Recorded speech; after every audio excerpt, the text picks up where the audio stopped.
Doctor Sanjay Mishra ji, doctor Chandresh Gupta ji.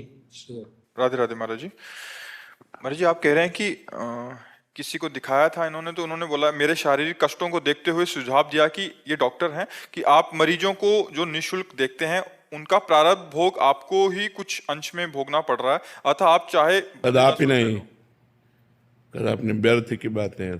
निजकृत कर्म भोग सुन भ्राता। तुम्हारे पाप कर्म तुमको दंड दे रहे हैं, दूसरे के पाप कर्म थोड़ी दंड दे रहे हैं।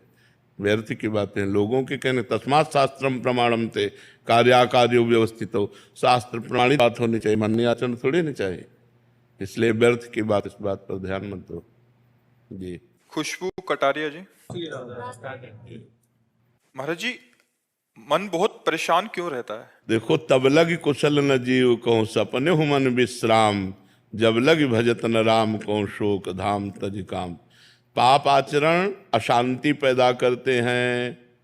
पूर्व जन्म के, इस जन्म के पाप आचरण हमारे मन को निगेटिव विचार देते हैं, चिंता देते हैं, उद्विग्नता देते हैं, भय देते हैं। अगर हम नाम जप करें, हमारे पूर्व के पाप नष्ट हों और वर्तमान में हम पापाचरण ना करें तो हमारा मन शांत होने लगेगा। नाम जप करते हुए भी यदि वर्तमान में पापाचरण करोगे तो मन शांत नहीं होगा।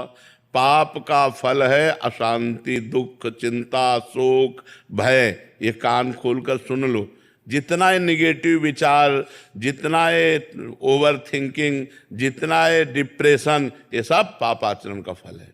मनमानी आचरण करो, मनमानी खान पान करोगे तो तुम्हारा निगेटिव विचार, इतना निगेटिव विचार कि तुम्हें सुसाइड करने के लिए तैयार कर देगा। तुम्हारे ही कर्म तुमको तुम्हारे हाथ से मरवा डालेंगे।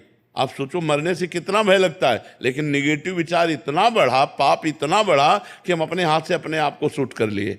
फिर क्या है? दुर्गति ही दुर्गति तो है। इसलिए हम कह रहे हैं, मन को यदि शांति चाहते हो, विश्राम चाहते हो, जो चाहत है नित्य सुख, अरु मन को विश्राम, हित ध्रुव हित सो भजत रहो पल पल श्यामा श्याम श्यामा श्याम श्यामा श्याम। अभी आनंद आ जाएगा। पापाचरण रोको, भगवान नाम जप करो, पवित्र आहार करो, अभी आनंद आ जाएगा। नहीं करोगे तो फिर अब यही तो चल रहा है। पूरा संसार अशांत है, तुम ही थोड़ी अशांत हो। आप सब अपने अंदर देखो। यदि भगवान का भरोसा नहीं, भगवान का भजन नहीं, तो अशांत हो। आप देख लो। और अशांत से कुतः सुखम, जो अशांत है वो सुखी कैसे हो सकता है? इसलिए नाम जप करो, भोजन पवित्र रखो, आचरण पवित्र रखो। ये मुर्गा मुर्गी, बकरा बकरी, अंडा, इन खाने से कोई बलवान नहीं बनता, इनसे कोई सुखी नहीं होता है। सब पापाचरण है। कुछ